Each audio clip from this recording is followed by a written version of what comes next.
A dead bedroom, a long-term cessation of sexual intimacy, is one of the most common yet least discussed crises in modern relationships.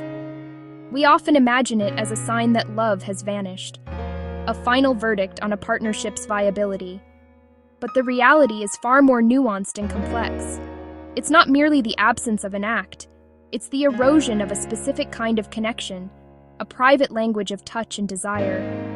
This silence in the bedroom often points to a deeper disconnection, a space where unspoken resentments, fears, and unmet needs accumulate. A profound loss of vitality, leaving partners feeling like roommates or lonely strangers sharing a home. This is not a terminal diagnosis. It's a critical symptom that demands attention, compassion, and curiosity. Today, we're promised more from our romantic partnerships than ever. We expect one person to be our best friend, our co-parent, our financial partner, and our passionate lover. When one pillar, especially the erotic one, begins to crumble, the whole structure feels unstable. Shame and isolation often follow. They can stop couples from seeking help. But in my practice, I've seen this is not the end. It's an invitation to look deeper, to hear the story the lack of sex is telling. Within those stories, we find threads to weave a new narrative, reconnection and rediscovery. The first case involves a couple, let's call them Mark and Sarah, married for a decade with 2 young children. Both held demanding careers. Their lives had become a masterclass in logistics and efficiency. They were excellent co-managers of their household, a seamless team in parenting and financial planning. But efficiency bled the romance. Conversations shrank to schedules, bills, and school pickups. Sex dwindled to a rare event, then to nothing at all for nearly a year. They felt like business partners, the bed a place to collapse from exhaustion. The problem was not a lack of love, but a depletion of erotic energy under responsibility. We created a boundary of non-responsibility, not scheduling sex, scheduling a weekly 90-minute date, with one rule: no talking about the children, the household, or their jobs. The first attempts were painfully awkward. They had forgotten how to talk as individuals, the people who once fell in love. Slowly, they asked different questions about a book, a podcast, a silly movie, a future trip.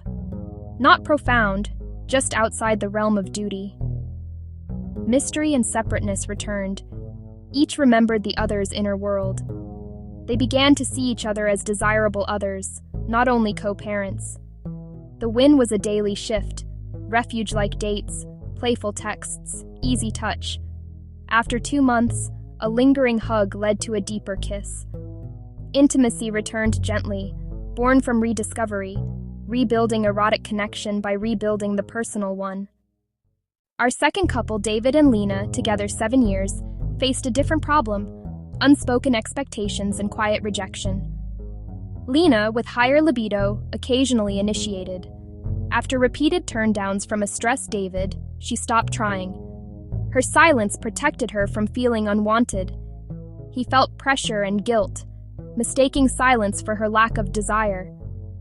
Feeling inadequate, he stopped initiating. They entered a silent standoff, both lonely, both misunderstood. We broke the silence with a structured exercise inspired by sensate focus, beginning with words, not touch.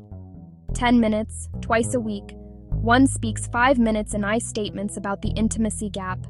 No blame, no rebuttals, no fixes. For example, I feel lonely when we go to bed without touching. I start to wonder if I am still attractive to you. He shares, I feel a lot of pressure to perform. When I feel that pressure, I shut down. It makes me feel like I am failing you.